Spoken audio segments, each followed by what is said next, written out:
Okay. All right. All right. Welcome back. Hindi ko alam masabog yung utak ko.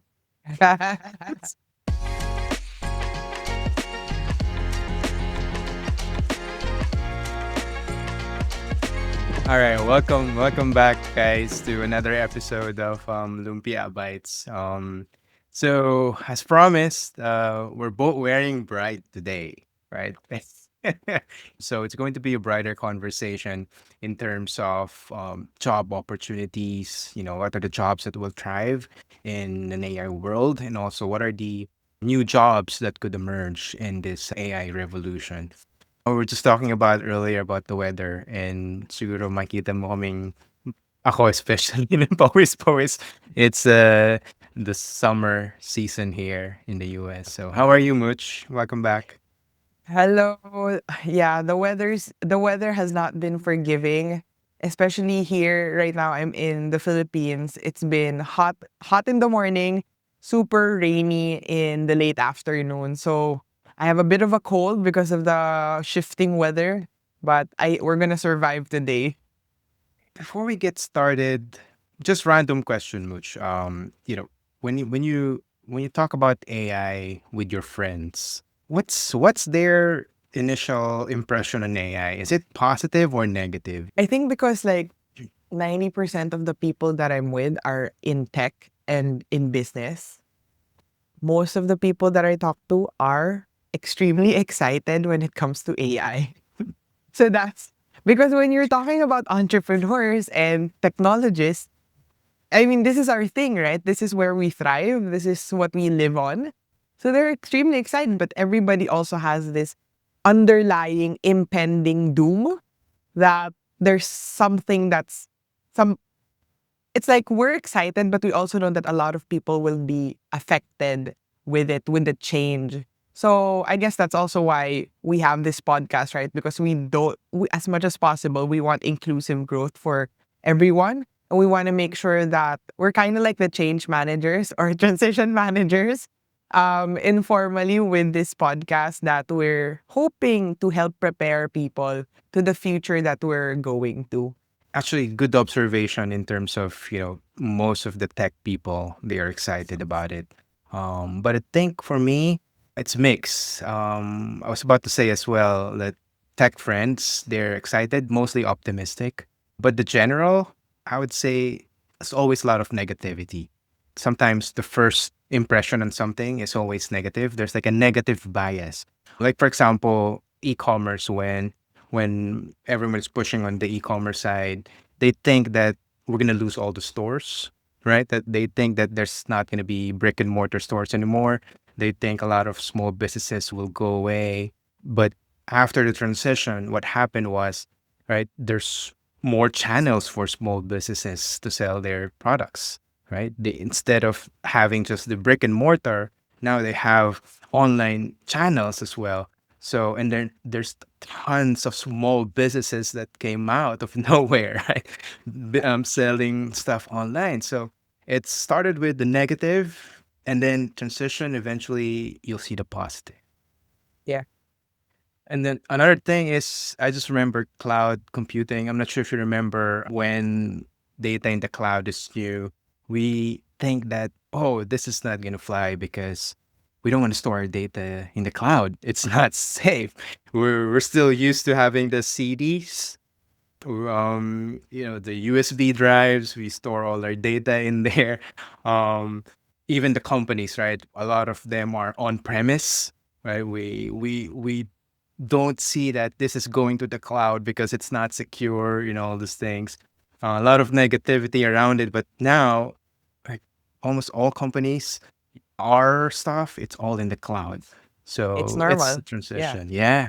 So Yeah. that's what I'm thinking about AI as well. A lot of negativities now, but eventually we're going to transition to opportunities. You know what? I think it's also because the media is not doing a good enough job of communicating this change or assisting people in this transition. I think for the most part, what the media we're consuming and the news and the headline that goes out there is either extreme excitement or extreme worry. It's like the end of the world and the coming of utopia or heaven. So you get these two extreme views that doesn't really help a lot of people because it just adds to more worry or fuels more excitement instead of like, okay, so how do we as a society, as a humanity, move forward with this change in as we enter AI? I think one thing that we have to remember as humans, life is always about managing fear and excitement constantly. It's those two opposing emotions in the spectrum.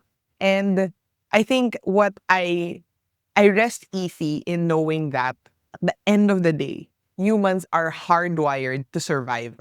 So whatever change it is, we're literally incentivized to survive. The change is painful, and we're entering a phase where it's going to be really, really extremely challenging, painful. There is a learning curve, definitely, but we're gonna make it through.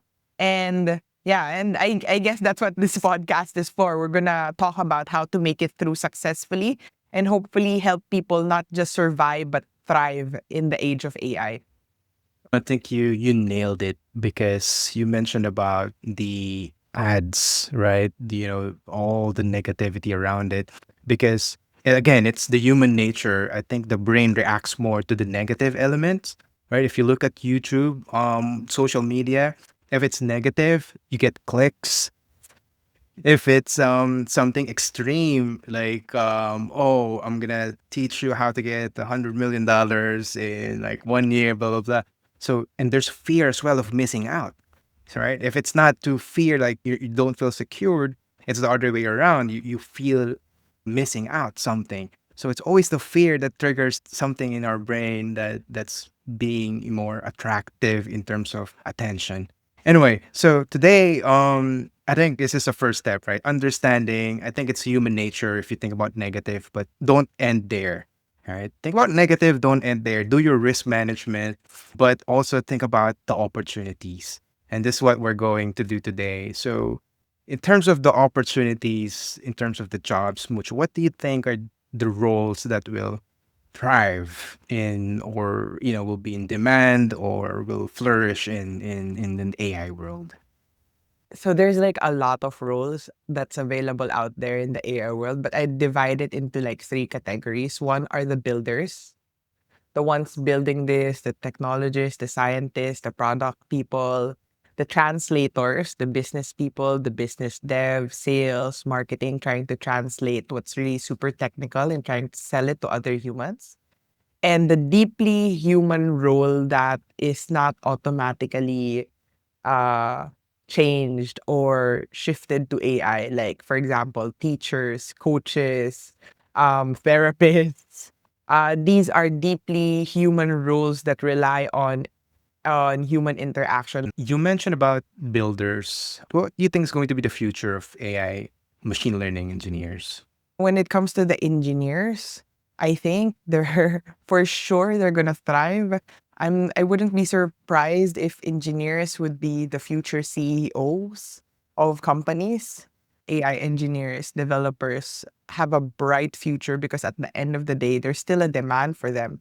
And the layoffs in the big tech companies is actually pretty much a blessing to the startup and the small business area because suddenly you have all of these top tech people available for employment to medium scale to smaller scale companies compared to these big tech giants, right? So I think it's gonna trickle down that those talents, instead of being hoarded by the big tech companies, I think it's definitely going to trickle down and we'll see more and more of these technological advances and this digital revolution when it comes to the small medium sector. So Yep. that's exciting to me. Yep. Actually, this is one of the roles in my list as well that I think will really thrive in an AI world. Just wanted to share a few trends happening here in the US. The hiring of junior level is lower, but the hiring of the senior or experienced machine learning engineers and AI engineers are higher and really in demand right now. I'm not sure if you've heard in the news, right? Meta put on 14 billion, I think, in Scale AI, an AI startup. And a part of it is the CEO will move to Meta, right? And he's gonna lead the super intelligence group, I think. And there's also news that Meta's been offering 100 million signing bonuses on top talents. So this role is going to thrive for sure. It's really an exciting part because most of these companies are still building AI capabilities. And when you're building AI capabilities, that's really the entryway, the gateway to enter this field, right? So I think that's exciting. And junior developers, there it might be hard to get jobs. I honestly like there would be jobs out there, yes. Would it be more competitive? Definitely.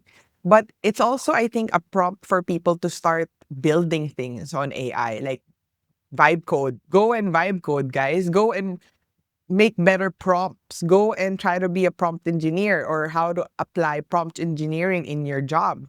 Or how can you vibe code with your job? Can you do automation with your job and AI? So I think now is the time, whether whatever job function you are, whether you're in testing, whether you're in project management, whether you are in business, I think now is the time to play around and actually build something Mhm. and put that in your portfolio and be competitive out there, right? So, yeah, I mean, I'm just excited. Yeah, yeah, it's just really exciting. And also another trend is the hiring process for developers are kind of changing. It's not about knowing how to code. It's not about the technical skills. They're giving a lot of emphasis on the critical thinking, the other human skills, not just purely technical. Right now, I know it's been being done before, right? You look at both things, soft skills and the technical skills. But now with AI, especially if they know that you can vibe code, you can use AI to code, but you need a human, something that the AI cannot do. And those are the things, the human skills that you can really offer in the table and not just the technical coding skills. I think definitely a competitive advantage to those developers is, again, what you said, it's going to be a combination of skills that they're able to combine with their job. It's not just going to be the hard skills now because you have AI to help on those hard skills, but being able to understand and critically think, being able to understand complex, vague business requirements, because business requirements are usually vague, and being able to understand, empathize with the user, understand that, and make it into a better product or reflect that on your code is, I think, going to be the key differentiator for most technical folks nowadays. I also have another role here. I wanted to get your thoughts. What do you think about cybersecurity engineers or cybersecurity professionals? What do you think is going to happen to them in the AI Oh world? my gosh. If I was just 19 years old now and entering the workforce, I'd probably go to a future with in data in data security and cybersecurity because I mean, gee, just imagine how much demand cybersecurity is needed now in a world with AI. I mean, you're not just talking about human hackers now, you're talking about AI hackers too. You're talking about so much cloud vulnerability, so much AI vulnerability, like data being stored in God knows where, and data being processed in, I don't know, you and I don't know. So, cybersecurity, I think I if that's your thing, I think it's an exciting field, and I think the demand would also skyrocket because of the need. Every single company needs cybersecurity now, and if you don't have it, sure, you're surviving. It's like having insurance. Nobody talks about insurance, but you don't want to be without insurance. So for most people, especially in the US, we'd have insurance, right? If you're small and no hackers are trying to take over your system, that's all good. But when you get bigger and bigger, hackers are start gonna be looking at your website, start gonna be looking at your systems. So I think cybersecurity is like a really, really important field, and a really, really exciting role. And also, gosh, the salaries in cybersecurity are just crazy. Yeah. Yeah. Yeah. Yep. It's a very specialized career. And then like what you said, with the push on AI, systems are getting more complex and complex. So they have more vulnerabilities, right? So there's going to be a need of robust cybersecurity systems. Hackers have been using AI as well to hack systems. So that means you need to have AI as well to kind of match these, right? And to kind of prevent those hacks. And another thing is the cyber wars. We know that AI has been like an arms race right now with global superpowers. So, and with that, you're going to need a lot of, cybersecurity engineers who can implement those security measures and Yep. initiatives for sure. I Mm. was talking to a cybersecurity person and I can't name names because then they'd have to do that MID thing and make me forget my memory. But the number of attacks are going up, especially for the top corporations. So I think more and more budget would be allocated to cybersecurity because again, all of these hackers, like just imagine if you're in fintech and if you're holding the wallet of a country and you have billions and billions of dollars in your wherever a fintech stores their money. Mhm. But hackers would want to transfer that or find a way to transfer that to a bank account in Barbados or something. I don't know, in a country in the British Virgin Islands somewhere. But yeah, the increase in demand for cybersecurity definitely increasing. The salaries there, just go on YouTube and Google the salaries in Yeah. cybersec. It's not my favorite field. It's also a very scary field. It's not a field for me, but if I wanted to be like filthy rich, if I wanted like a really secure job in this AI world, cybersecurity, I think, is one of those types of jobs that are gonna be really, really important. Yeah, it's a good career. How about robotics? What do you think about robotics, engineering? AI is a breakthrough for the robotics field. Definitely, I think there's a demand for robotics. I don't know a lot about it. Mhm. There's I don't see robotics that's popular here in the Philippines. Yeah. I think maybe in Japan or something, but for sure, definitely robotic engineer. Those are gonna be the future. These AI giants are always saying, right, that there is a demand for the physical interpretation of AI in this world. Yeah, yeah. AI is a massive breakthrough for robotics because, before it's all preset rules, it's all rule based, and now with Yep. machine learning, they get to learn by their own. So it's a massive, massive, breakthrough. Concrete example here is the self-driving cars. So you're going to California, right? So if you go to California, you're probably going to see a self-driving taxis in there. Waymo, they're very popular there in California. And recently, Tesla just launched robo taxis in Austin. So, and these self-driving cars, they're a form of robotics, right? So they can sense, they can see, and they can act by its own. And, they say that that's really the future of transportation. There's a strong push right now on autonomous driving here in the US. I'm still trying to imagine how it's going to be possible in the Philippines. But you know, it might not be cars. It could be something like still a vehicle in a specific lane. Like there's a lot of motorcycle there. So maybe it's like a autonomous motorcycle. It could be in a specific lane at first, and then eventually, and improve, upgrade from there. But yeah. Anyway, robotics is going to be, one role that I think a lot of people is watching on it because a lot of opportunities in there as well. I think it's a huge opportunity, especially if you want to go abroad, Mhm. because it's a very specialized field. It's a high demand field and it's a hard field to get into. Like you have to be really, really smart and really, really patient to be in that field. But man, if I was 20 years younger, probably I'd go to robotics more than cybersecurity.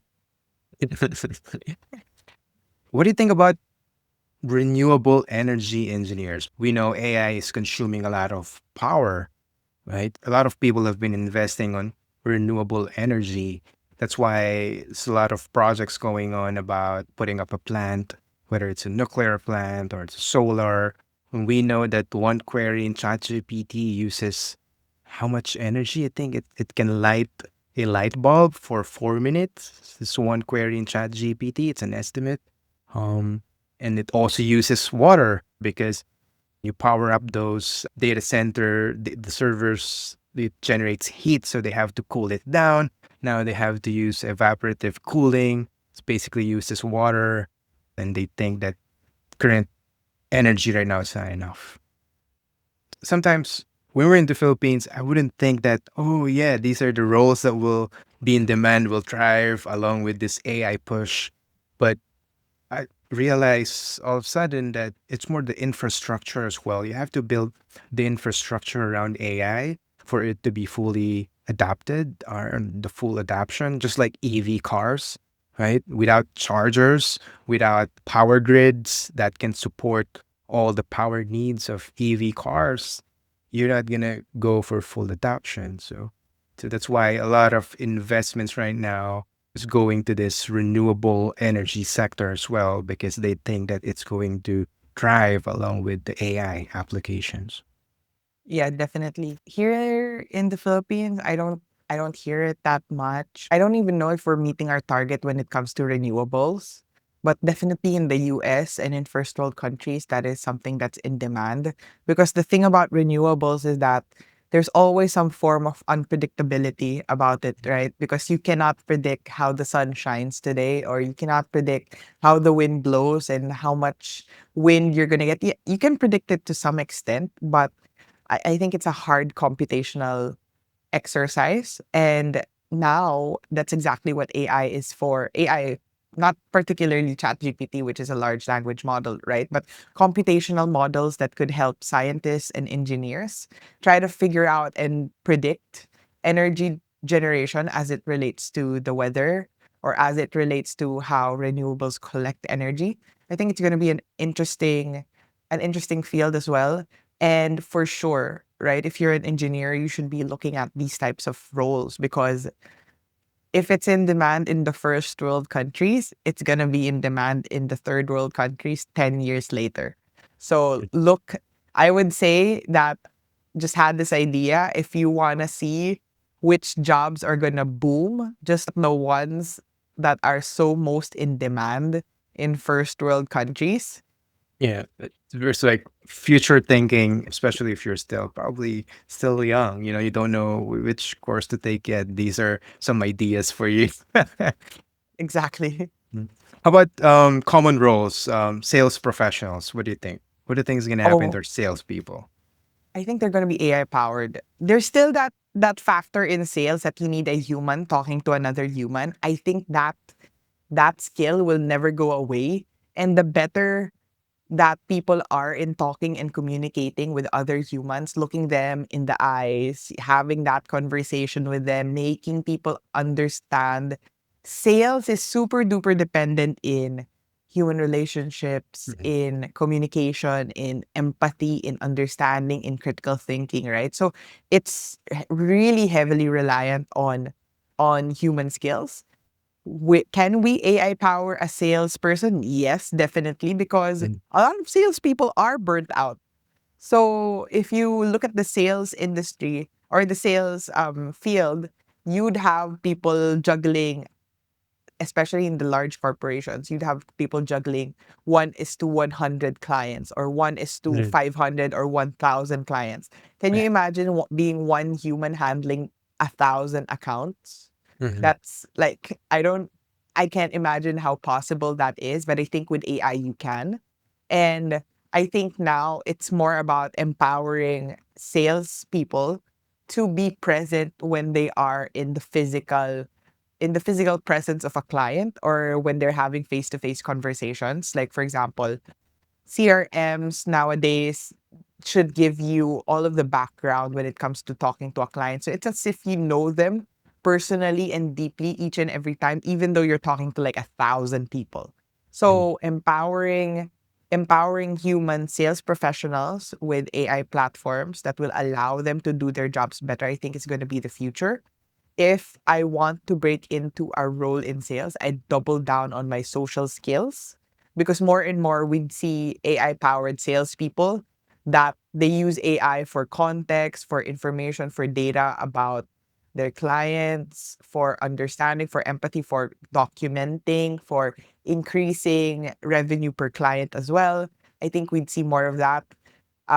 But nobody can, no AI can beat somebody who is charming. No Mhm. AI can replace somebody who is really personable, social, knows how to talk, knows how to communicate, knows how to understand based on facial expression, pick up Mhm. from those social cues. So yeah, I'd say that, Yeah. especially if I was young, because nowadays there's this study that Gen Zs are a bit disengaged and there's also like a lack of social skills being built. So double down on those social skills because those things are not automatically impacted by AI and we Mhm. still need those social skills. Yeah. Yeah. Totally agree. I read this book. It's called The AI Edge. It's here with me. So I'm going to put the link in the. There's no commission in here or something. But it's an AI book for sales professional. I didn't know actually that it's for sales professional. So I was traveling once and I just picked whatever book is available in there in the airport, whatever AI book is available. And this is AI, so I got it and I read it, and it's for sales professional. And you're right, it's sales is about human relationship and it's about trust. So you can close $1 million deal because the client trusts you, right? So you can close a big deal because of trust. So I think it's really important the social connection. A lot of things can be automated in the sales role, but what you cannot automate is that trust. The human interaction, the empathy, and all those skills. And also one another point, you need someone who can sell all these AI apps. Yeah, exactly. So this AI world, you're gonna build a lot of AI applications, products, platforms. You need someone who can talk to people, right, and sell these stuff. So a lot of opportunities in sales. You know, what I'm also noticing is that there are more and more opportunities in sales for technical people. Like Mhm. people who have a technical background and are able to communicate those technical concepts, but don't have a sales background. I think more and more opportunities are there. I was just talking to a startup the other day and they're looking for somebody who could bridge the gap between their technical resources and actually talk to clients. So that's one of the examples of like translators in this period, right? People who could kind of swim between two rivers and understand technical and communicate that into something that the business would understand. I think more and more, if you are somebody in tech who doesn't want to be in that too technical of a role, Mhm. more and more opportunities are opening up in fields like sales and marketing when you have a tech background, which to me, when I was shifting from tech to marketing, there wasn't a lot of roles that wanted to hire me because I had a technology background and most people in sales and marketing, they'd hire people in comms background with communications background or psychology background, right? My resume wasn't at the top list in those Mhm. areas, but now there's literally a demand for people in tech and for people in tech that wants to be in marketing and sales. So I mean, it's exciting, especially if you wanna complement your current career into another function. Exciting stuff. Yep. Yep. Agree. So how about the role you mentioned earlier, roles that will require human touch, right? Like teachers, I'd say nurses, psychologists, therapists. Do you think there's also going to be an evolution in their role? Do you think? there's going to be like an AI powered in those roles as well. For example, an AI therapist. Oh my God, a lot of people, especially younger generation, right, using Chat GPT as their therapist because one, it's on demand. Second, it's free, right? And third, it's anonymous. So, and those three things, right, those are the challenges or restrict them from having a good mental health support. Probably we're just impressed right now on what it can do because, oh, I have a therapist, an AI therapist, or something. But we're not sure how effective it's going to be, especially in terms of the empathy, feeling that, oh, it's human, it's based on the real human experience. And this AI, even though it's giving me all the possible scenarios, it's still different if it's your story, right? That you shared to someone and someone kind of connected with it.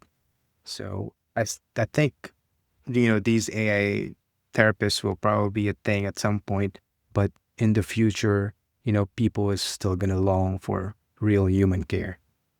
Yeah, definitely for sure. There are already studies saying that AI is affecting the mental health of children Mhm. because we weren't made to talk to machines. We were made as social creatures. So human beings are social creatures, and this is coming from an introvert. Dealing with another human is a painful thing because you have to adjust. But we were made for that. We're not made to talk to machines, and we're adjusting to that right now. I think when it comes to AI and mental health, I think there's a real danger to use ChatGPT as 100% your therapist. ChatGPT is a large language model. It works on data, it spews data, it outputs data based on what it's trained on, based on text. It was not meant to be a psychologist or a therapist or a mental health expert. Can it help you unravel your emotions? Yes. Can it help you process complex things and put it into words? Yes. Can it help you try to understand your emotions right now? It can outline that for you. Yes. It could put words. But can it bias you? Yes. Can it worsen an already existing bias? Yes. Can it worsen an already existing mental illness? Yes. Because it will work from the words, your inputs. And if you're not actually trained to talk to a machine, because a machine would work on the data that you give it. So if you introduce bias to that machine, it will give you something that's near your input, or it will give you an answer that is most probably the answer that you're looking for. It might act as an echo chamber of your thoughts, and that's really, really dangerous. And that's why you need humans to debate with you. You need humans to challenge you, to tell you that what's going on in your head is not the only reality. So it might be your reality right now, but your thoughts, these thoughts, they might not be the outside world, right? So you have to go out and talk to humans. I think the demand for mental health professionals would increase as more and more people try to rely on ChatGPT to become their mental health professionals.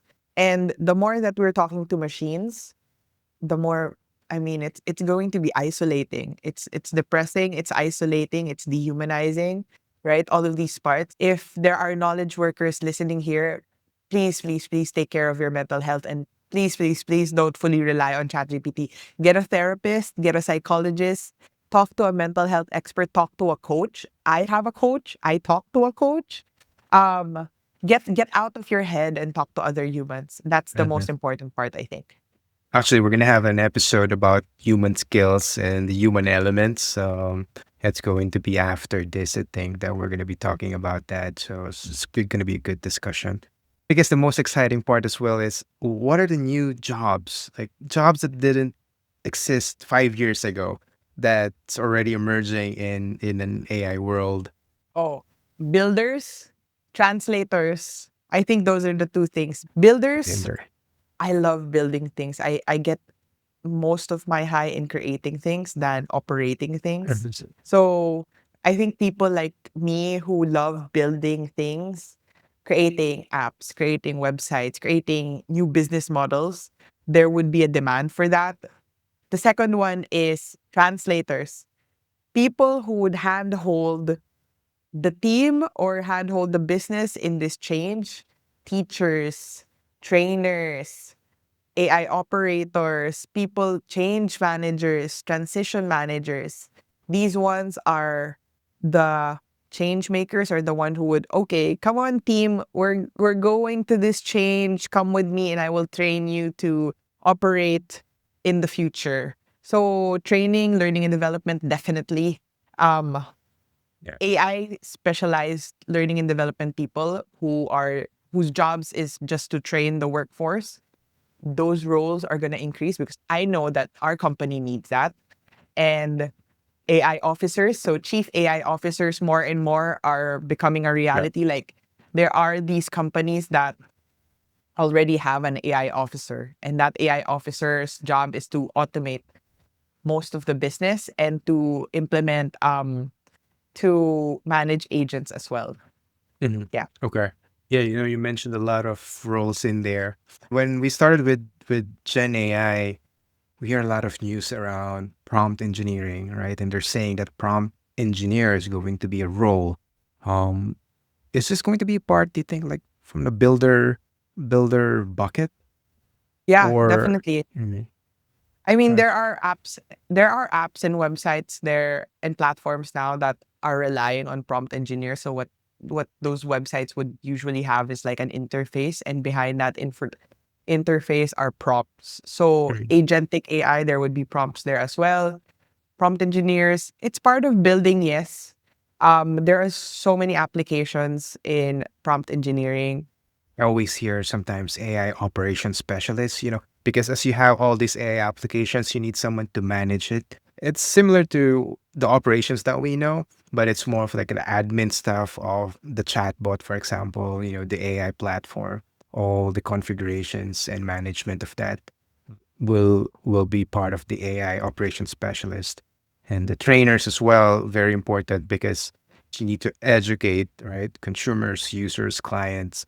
I mean, more and more we're seeing this new ecosystem emerging centered on AI. So new roles being created that's centered on AI. It's a new ecosystem. So if you had an SAP admin or a data warehouse admin, you're gonna have an AI admin now, because all of these things need to be administered, need to be managed at some point, and you do need change managers, you do need transition managers, you do need project managers in this field. So it'll be just a new field in this world that we're living in, and actually that's something to look forward to. The way I see it now, it's not really a new role, but it's more like focus on the AI ecosystem. So that's why people is thinking it's a new role that will emerge. Yes, it's new because it's more focused on the AI stuff, like chief AI officer, right? So you don't have this role before. And there's been a debate as well sometimes whether you get a chief AI officer outside of your organization or it should be someone internal, because there's pros and cons, right? If you get your chief AI officer outside of your organization, then that means it's going to be slower execution, again, slower adoption, because you pulled in someone new. So he has to, learn the culture of the company compared to just getting someone from inside. But there's no AI knowledge. There's no AI expertise from the organization. So it's you have to balance that one. Yeah, that's definitely a balancing act, especially for a role like the chief AI officer. You know, what I'm seeing in some of the companies, there's this protectionist mentality. Mhm. This protectionist mentality is that the employees in a company are starting to think, we we want to automate and we want to integrate AI, but I cannot lose my job. Mhm. So they're protecting their job. They're protecting their role from full automation. Mhm. And that's good and that's human to protect. But that's the difficulty in hiring somebody from the inside, meaning from the Mhm. inside of your company and not from the outside, because then it becomes a political exercise as well. Right. And it becomes like a balancing act. How do you protect the team while also protecting the company in the future with AI? So that becomes like, okay, how do I if a certain job function can already be fully automated, that is scary to the person who has that Yeah. job, but it's necessary for the company. So somebody who is in the chief AI officer or a transformation officer, those are really the balancing acts that they have to figure out. And that's hard to do if it's from the inside, because you'd have this restraint and protectionist mentality from the people within the company. And that's something that needs to be managed as well. That's a good point. It's not just the lack of AI knowledge, someone internally, but also that pressure, right? The protectionism. It's a good point. How about AI ethics and governance professionals? Yeah, right, the ethicists and governance officers of AI. This is going to be a new role that will emerge. It's been there on other technology industries too, but it's going to be center focus on AI as well. I was supposed to also say that law on AI is, I think, going to increase because there's a lot of vulnerability when it comes to right to privacy, right to your own data, right to your own face, right to your own likeness, like right when everything about us becomes data, what is our right? Mhm. When we as humans are dissolved into data, who owns that data? Do we own that data? Do we own our voice? Do we own our likeness? Do we own our face? That's Mhm. really like a challenge in law and in ethics. And I think at the heart of this digital revolution when it comes to AI, ethics, governance, principles, values, and belief systems should, especially values, right? Good values should, AI should be centered around good human values and ethics. So definitely those roles would also increase. One of my upperclassmen in college before is taking her master's in ethics, because ethics is going to be a key conversation point and a key piece of work when it comes to implementing these AI systems, because when you have all the data, what are you going to do with it and what are you allowed to do with it? So governance becomes really important. A lot of these things are not regulated yet. The thing is, since most people are still in first grade when it comes to AI, not a lot of people understand the data implications and the legal, ethical, moral implications of what it means when you have simmered humans into becoming just another data point. So ethical implications would be very, very important. I'd imagine that large companies would have an ethics team or an ethics committee or a governance committee as well, just to manage all of these things, not just the technical side, but the ethical side of it. Yeah, yep, I totally agree. I think right now it's just this the focus is more on the innovation, the push, right? Let's build something, it's build. Not a lot of focus right now on the ethics and the governance. Maybe because as well, they're trying to figure out the technology too. Right? It's an evolving technology. And I always compare it to, for example, cryptocurrency. When it came out, the innovation is always way ahead than the regulations, right? And the problem is the cryptocurrency. You need really regulations. You need trust from people for it to be adopted. AI is going to be, I guess, kind of different in a way, but it's exciting how we're going to shift the focus from the innovation to the ethics and the governance of this one. Yeah, actually, exactly. Good point, G. Because when people are innovating, they don't want to be regulated, right? Who wants to be regulated when you're creating something? So definitely, usually like ethics and regulation comes after the big explosion of things. Um, is it needed? Yes, definitely. Because as more and more of our data is being used to fuel these models, it needs to be clear who owns this data, what are our rights in this new ecosystem that's being built. So yeah, for sure. Yep. And a lot of times, I think it's going to be very reactive, like addressing something in a reactive way rather than proactive, especially if the technology is still in the innovation stage, right? No one wants to think about proactive because it's going to hinder the development of the technology. So That's why it's important to be aware, to understand the technology, right? On what could Yeah. be the pitfalls, so you don't run into those instances where you're gonna be the victim of that reactive swing Yeah. in there. So cool. Yeah, for sure. All right.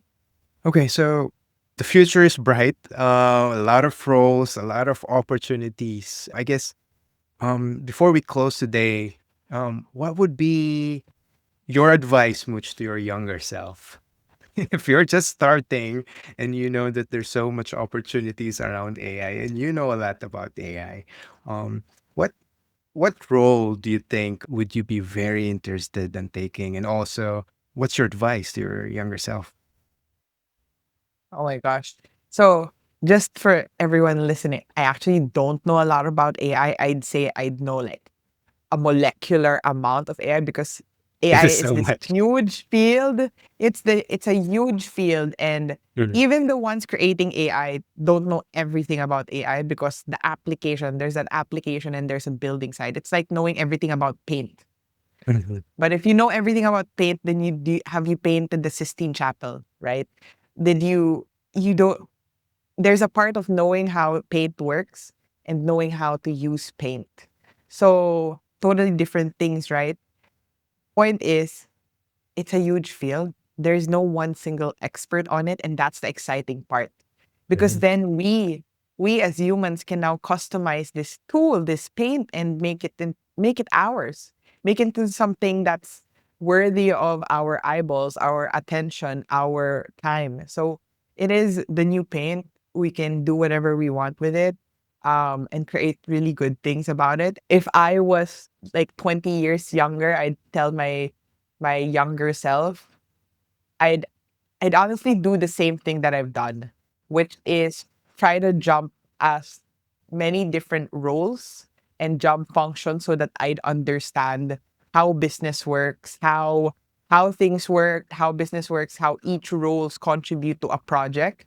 I'd want to understand the entire ecosystem and build something. Go out, explore, understand, and figure out what you want to do and just find a way to integrate AI advancement into that so that you'd have more chances in future proofing your career, your job, or your business. Yeah, it's a good point because sometimes you can't really get things at the first try, right? You can't really get to know what you want in the first try, so you got to explore. But it doesn't mean that you can jump, jump, jump, but try to really understand, is this role for you? Or maybe try to maximize what's in it for you in this role.